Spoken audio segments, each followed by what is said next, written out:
Hello बच्चों, कैसे हो आप लोग। होप सभी अच्छे ही होंगे। Welcome to the channel. आज की क्लास में हम लोग स्टडी करने वाले हैं आपका फोर्थ चैप्टर क्वाड्रेटिक इक्वेशन। सबसे पहले तो क्वाड्रेटिक इक्वेशन होता क्या है, आपको याद होगा हमने जो पॉलिनोमियल में पढ़ा था, एक क्वाड्रेटिक पॉलिनोमियल।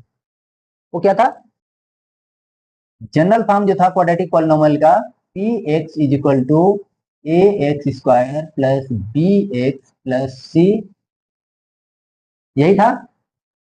अब इस क्वाड्रेटिक पॉलिनोमियल में ध्यान से सुनना, अगर इस क्वाड्रेटिक पॉलिनोमियल को हम अगर जीरो के इक्वल कर दें, means a x square plus b x plus c is equal to zero, तो ये हमारा बन जाएगा क्वाड्रेटिक इक्वेशन।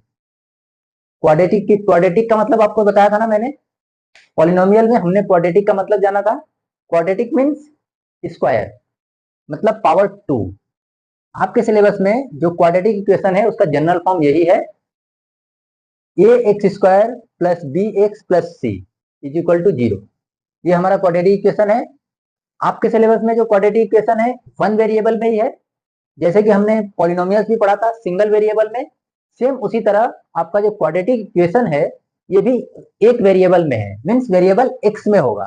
तो इसको अगर हम जीरो रख देंगे, और जो हम लोग क्वाड्रेटिक पॉलिनोमियल में क्या करते थे, जीरो रखने के बाद इसका जीरोज निकालते थे, जीरोज ऑफ पॉलिनोमियल। सिमिलरली इसमें जो हम निकालेंगे वो रूट्स ऑफ क्वाड्रेटिक इक्वेशन बोलेंगे उसको। मतलब एक ही है, हम इस इक्वेशन का सॉल्यूशन फाइंड करेंगे, मींस एक्स की वैल्यू फाइंड करेंगे, लेकिन यहाँ पे हम इसे बोलेंगे रूट्स ऑफ क्वाड्रेटिक इक्वेशन। और रूट्स ऑफ क्वाड्रेटिक इक्वेशन कितने होंगे, दो होंगे। रीजन, क्योंकि यहाँ पे मैक्सिमम पावर, जो पावर है हमारा वो टू है, तो इसके मैक्सिमम जो सॉल्यूशन होंगे, क्वाड्रेटिक पॉलिनोमियल में हम बोलते थे कि इसका मैक्सिमम जीरो टू होंगे, और क्वाड्रेटिक इक्वेशन में हम बोलेंगे इसका मैक्सिमम जो रूट्स हैं वो टू मिलेंगे हमें। ठीक है, इसको हम सॉल्व करने के दो मेथड हमारे पास हैं। आपके सिलेबस में अभी दो ही मेथड है इसको सॉल्व करने का। एक है आपका फैक्टराइजेशन मेथड, फैक्टराइजेशन मेथड, और दूसरा है आपका क्वाड्रेटिक क्वाड्रेटिक फार्मूला। इन दोनों में फैक्टराइजेशन मेथड देखेंगे, फिर क्वाड्रेटिक फार्मूले में क्या है, हम क्वाड्रेटिक फार्मूले में डायरेक्ट अगर ये वैल्यू रख देंगे तो हमें इसका सॉल्यूशन मिल जाएगा। हम वन बाय वन दोनों मेथड से इसको सॉल्व करके देखेंगे।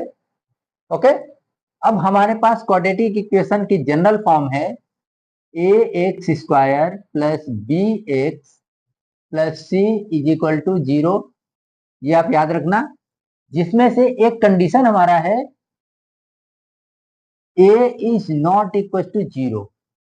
ये हमारा जीरो क्यों नहीं हो सकता, क्योंकि अगर हमारा ए जीरो हो गया तो ये वाला टर्म ये जीरो हो जाएगा, और ये जीरो हो जाने के बाद फिर ये जो हमारा बचेगा जो कुछ भी, इसको हम क्वाड्रेटिक इक्वेशन नहीं बोलेंगे, ये हमारा लीनियर इक्वेशन हो जाएगा। तो इसीलिए ये कंडीशन याद रखना, क्वाड्रेटिक इक्वेशन में ये इज इक्वल टू जीरो नहीं हो सकता। ठीक है, इसके अलावा अगर हमारे ये दो कोई सा भी टर्म जीरो हो जाए कोई दिक्कत नहीं है। अगर हमारे पास a x square plus c is equal to zero दिया है तो भी इसको हम क्वाड्रेटिक इक्वेशन ही बोलेंगे। अगर हमें a x square plus b x दिया है तो भी हम इसको जीरो ही बोलेंगे। अगर ये सिर्फ a x square is equal to zero लिखा होगा तो भी इसको हम क्वाड्रेटिक इक्वेशन ही बोलेंगे। हमारा मेन जो टर्म है ए एक्स स्क्वायर का एक टर्म होना चाहिए, इसका हमारा मेन जो है एक्स की पावर टू का टर्म हमेशा होना चाहिए। हमारा एग्जांपल है two x square plus x minus six is equal to zero. इसको हमें फैक्टराइजेशन मेथड से सॉल्व करना है। तो फैक्टराइजेशन मेथड में हम सबसे पहले क्या करते हैं, मिडिल टर्म स्प्लिट मेथड।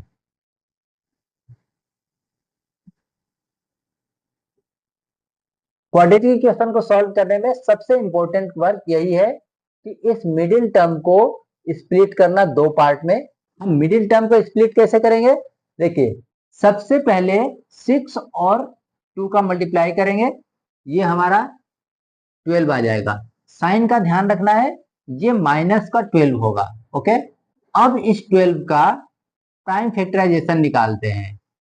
इसको 2 से करेंगे 6 होगा, फिर 2 से करेंगे 3 होगा, फिर 3 से करेंगे 1, मीन्स 2 इंटू 2 इंटू 3।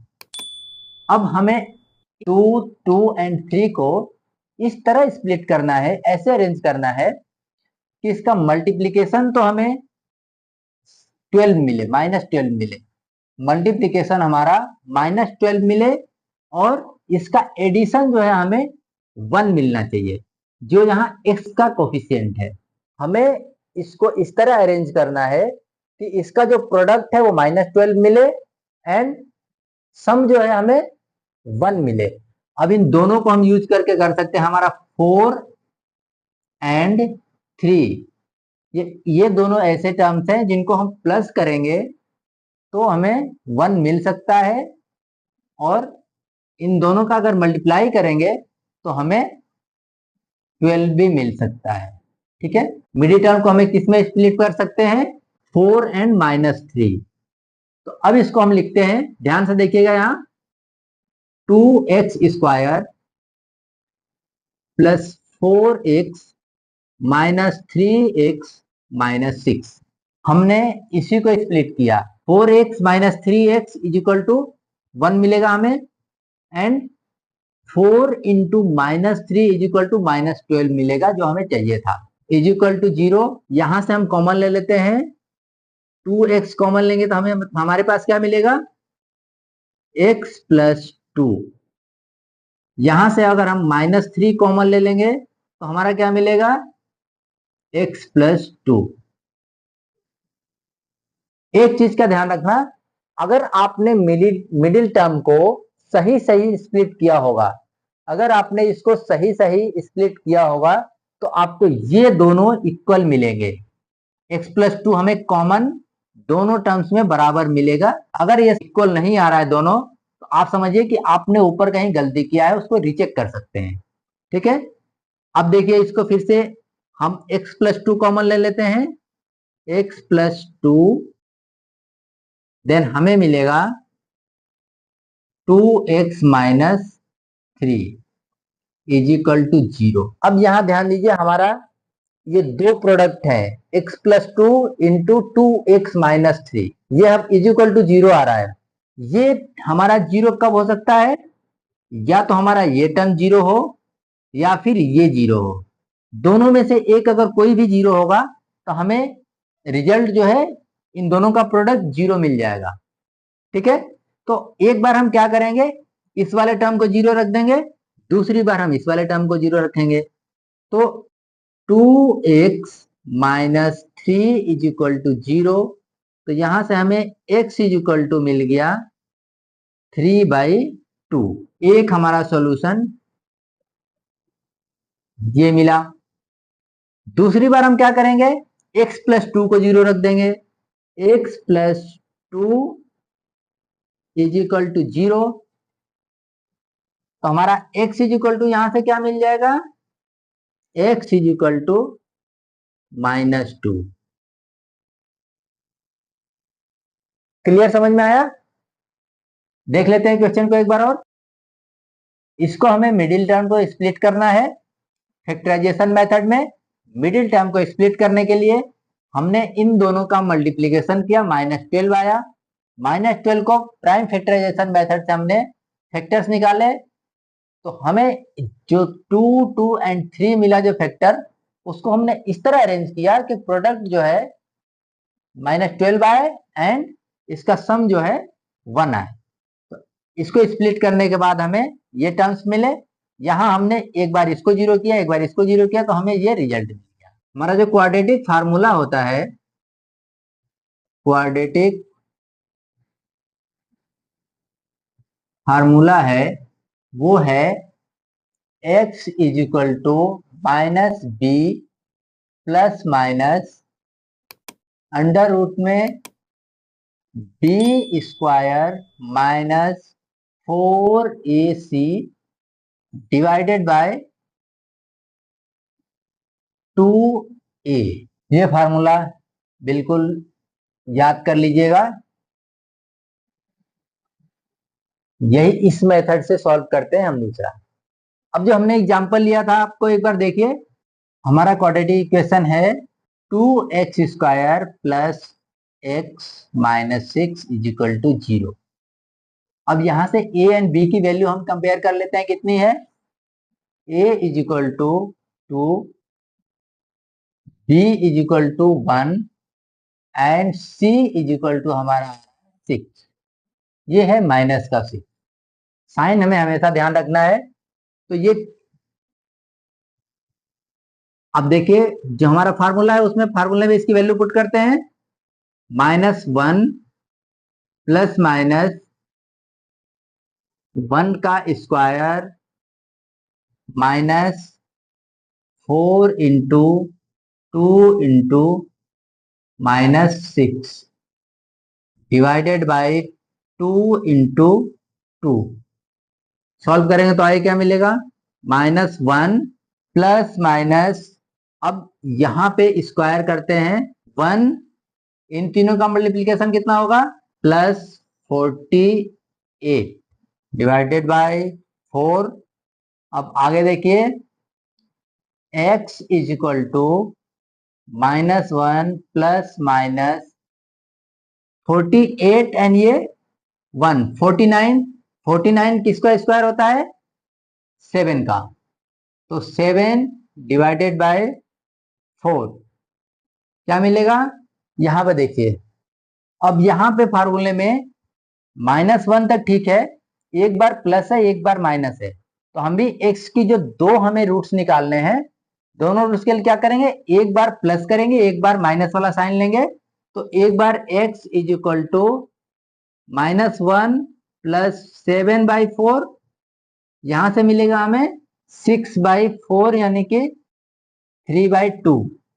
और अगर इसी को हम सेकेंड टाइम माइनस करेंगे इज इक्वल टू -1 -7/4, तो यहां से हमें क्या मिलेगा, -8/4 यानी कि 2। यहां से भी हमें रूट्स क्या मिल गए x के, x is equal to -2 and 3/2।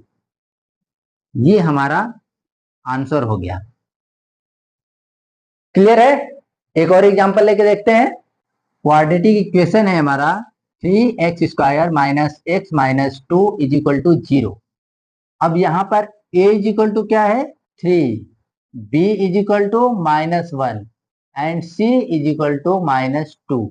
Value रखते हैं एक फार्मूले में, प्लस मिलेगा 1 प्लस माइनस 1 का स्क्वायर माइनस 4 इंटू 3 इंटू -2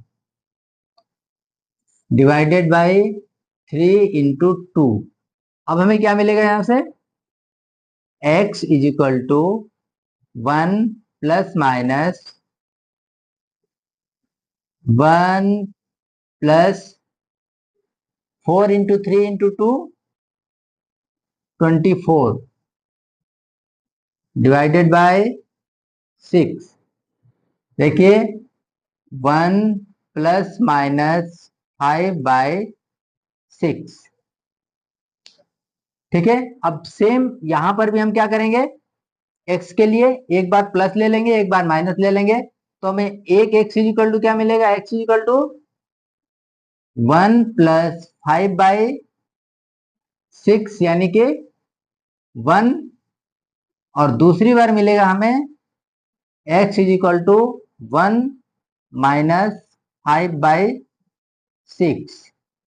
तो ये होगा -4/6 यानी कि -2/3। हमारा जो रूट्स निकल के आएगा x का क्वाड्रेटिक इक्वेशन का, वो होगा 1 -2/3। क्लियर हो गया? ये फार्मूला में वैल्यू रखने के लिए ये हमारा क्वाड्रेटिक फार्मूला है।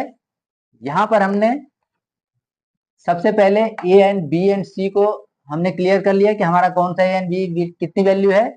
उसके बाद सीधा उसको फार्मूले में रखा और कैलकुलेशन के बाद हमें दोनों ये रूट्स मिल गए। ठीक है, नेक्स्ट है हमारा नेचर ऑफ रूट्स।